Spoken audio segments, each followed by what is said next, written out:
Hey Buns, today we have some grim news to cover. If you haven't heard about it already, we're going to go over the lawsuit filed by the state of California's government agency, the Department of Fair Employment and Housing. They did a 2-year investigation into the business practices at Activision-Blizzard, and what they found is horrific. I will be going through the text of this lawsuit with y'all today, but be warned because it does include graphic descriptions of sexual assault, sexual harassment, and suicide. I felt like it was really important for us to talk about it, however, because so often these issues are swept under the rug and they are ignored and everybody looks the other way. I myself worked in game dev and I have experiences with being harassed in game dev, with getting unwanted sexual advances from men that I worked with in game dev. I had one guy touch me, like rub my back and my head while I was just sitting at the computer trying to work, and everybody laughed about it. And I laughed about it too at the time, trying to just brush it off because I felt so uncomfortable. And even now looking back on that, I'm like, oh, well, he was just touching your back. It's so crazy that women are programmed to think like, oh, well, that must have been fine because he was just touching your back and your head and you didn't want it. Like, that's not okay. It's not okay. While my other coworker was literally asking for sexual favors at work. And I never gave any indication that I wanted anything like that.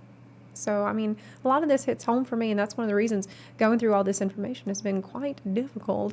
And I have struggled making this video more than any video I think I have ever made. If you're playing a Blizzard game now and you decide that you want to boycott Blizzard by unsubbing and uninstalling Blizzard games, that is completely fine. I mean, that's your decision to do that. You can do whatever you want with your money, but do not go after the people at Blizzard. Realize that there are plenty of people who work at Blizzard who are not involved in this stuff. There's plenty of people who work at Blizzard who are actually victims of this stuff, who have already put up with so much.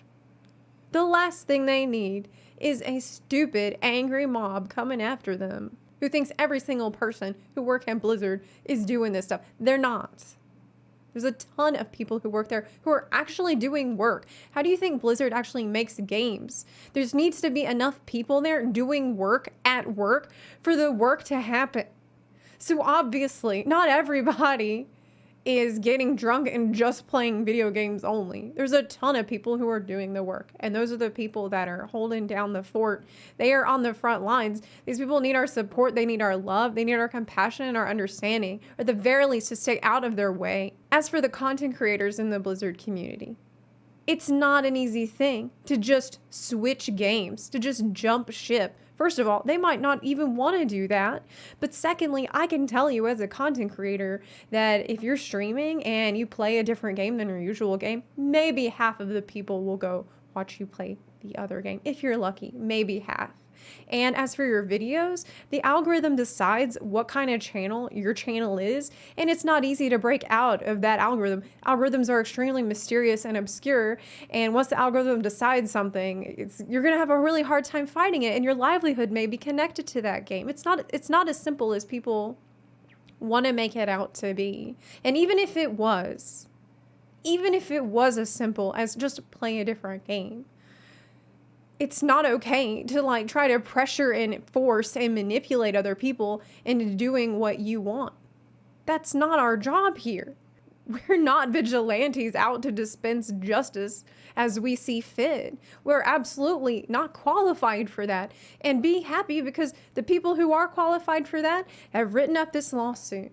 And so we should support this lawsuit, be glad it exists, and let justice carry out its natural course here. Yes, I think it's perfectly good and normal to demand accountability from Activision-Blizzard and from people in leadership roles who did nothing, which we'll talk about later, but that's very different than actually harassing people in response to harassment. That doesn't make any sense.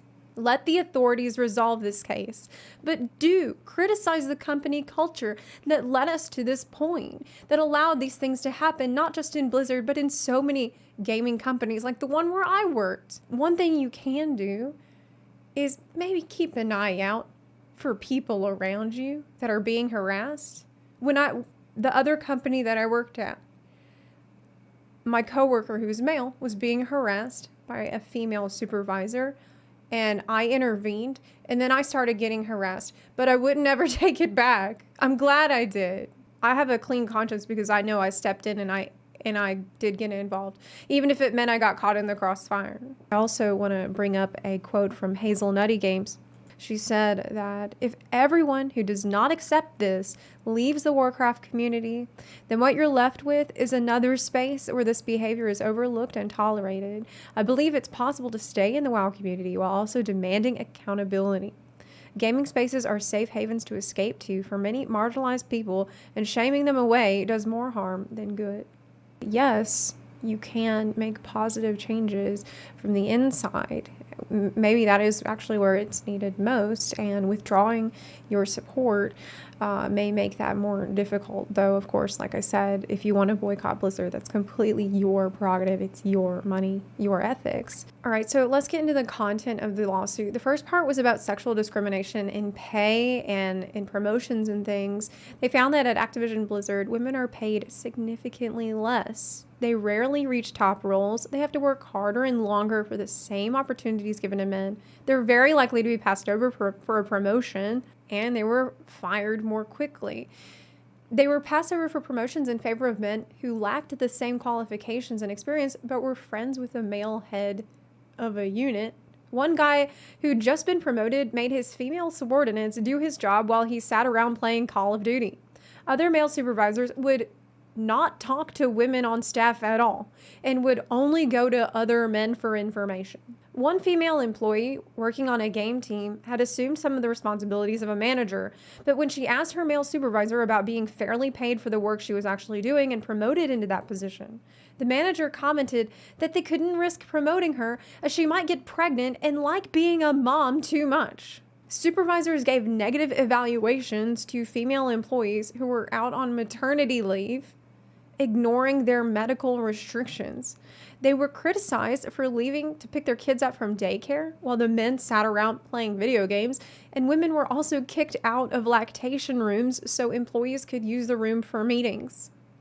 What's the point of a lactation room if you can't use it for that purpose? Women of color were particularly vulnerable targets. One black woman said it took 2 years to be made permanent, while men hired after her were made permanent much sooner. While her male coworkers were free to play video games and do nothing, her supervisor would call and check on her if she took a break to go on a walk.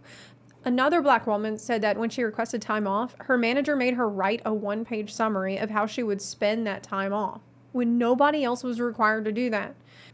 Although Activision heard these complaints and were aware of the problems women faced, they did nothing to stop it. Their complaints fell on deaf ears or were met with empty promises. Female employees said that working at Activision-Blizzard was like working in a frat house. They said that male employees were drinking all the time and sexually harassing them without any repercussions.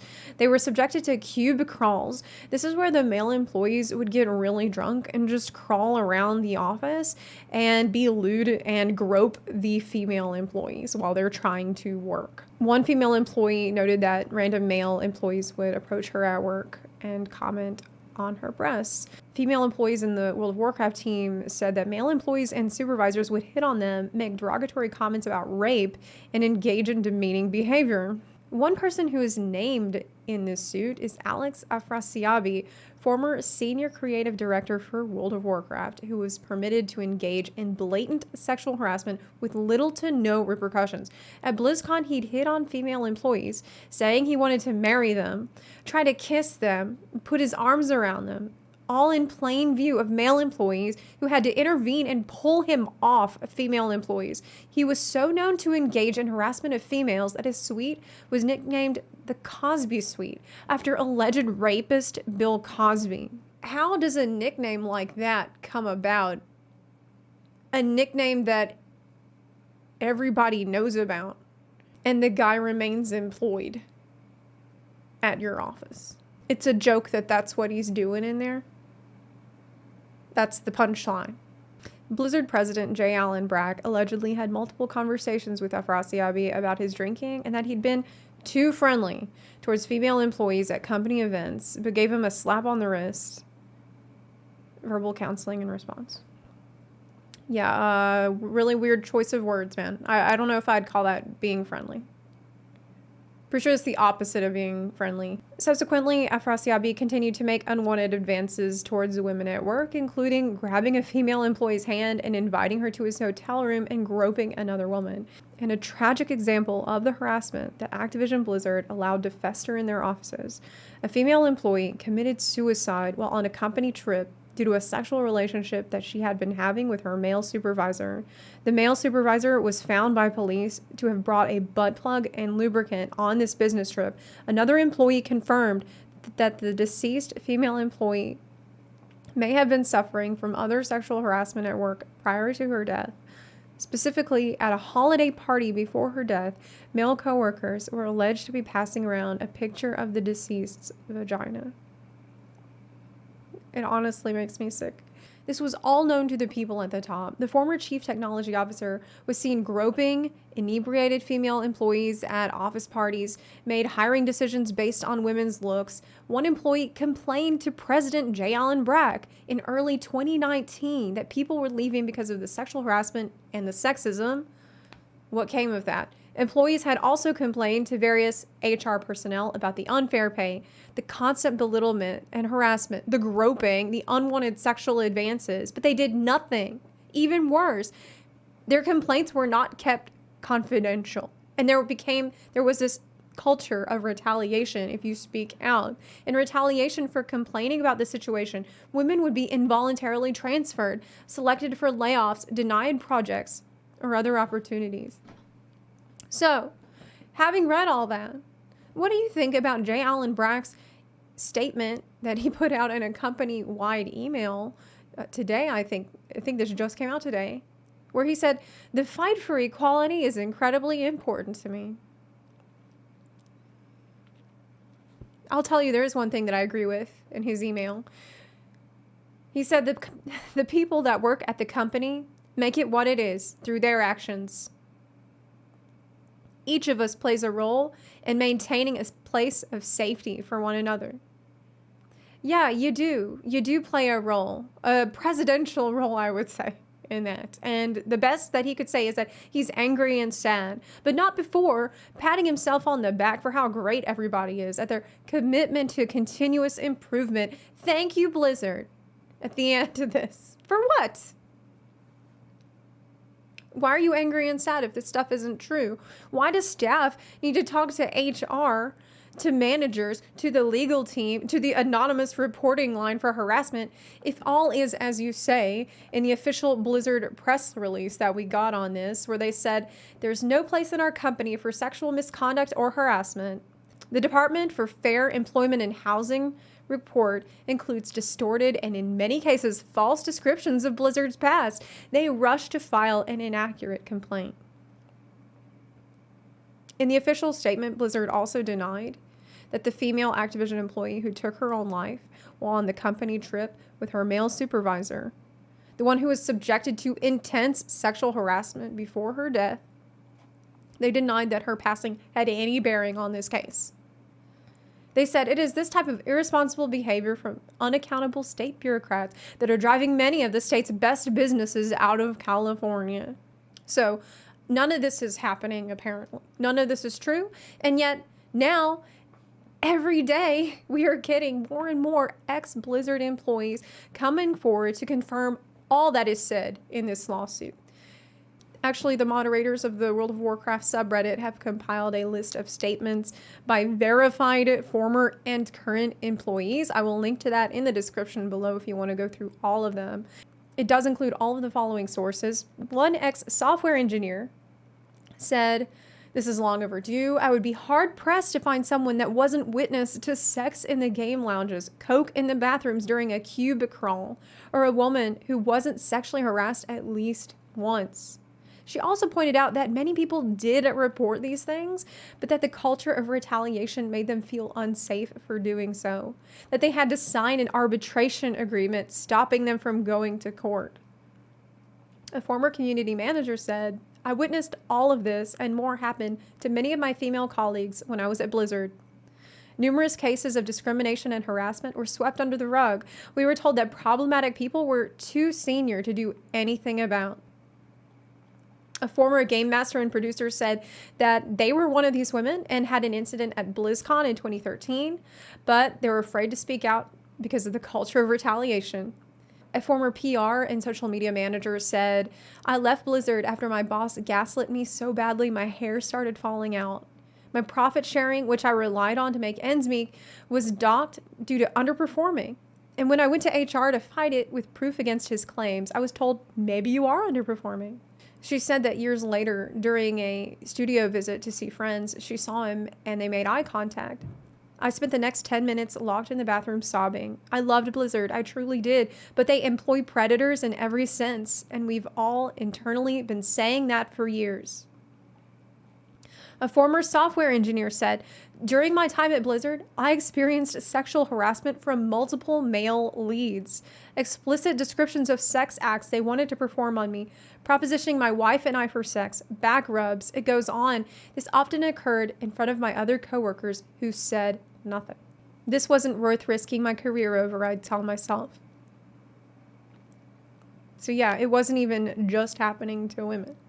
Another ex-employee of Blizzard who was involved in some of the incidents that are described in the lawsuit said that there's a lot of wonderful people that still work at Blizzard, including my friends and family. Pulling support from them isn't the answer. Demanding accountability from those who should be held accountable is. Support this suit and the overhaul of how women are treated in the game industry.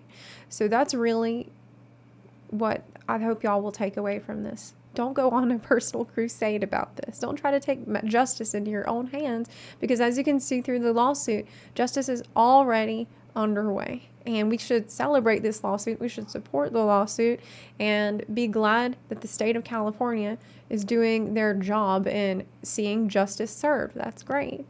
And at the same time, we can criticize the company culture that allowed some of these things to take place. You know, one great thing that you can do, probably the best thing that you can do, is going forward, if you ever see a woman being taken advantage of or spoken to in a way that you wouldn't want your daughter, your wife, your sister, your mother spoken to, then stop it. Don't just stand by and let it happen, but say to the people that are doing that, hey, that's not cool. Can you not do that? You know, it really can make a huge, huge difference. It is really easy to get caught up in how horrible this is. Blizzard denying all of it happening in their official statement definitely didn't help.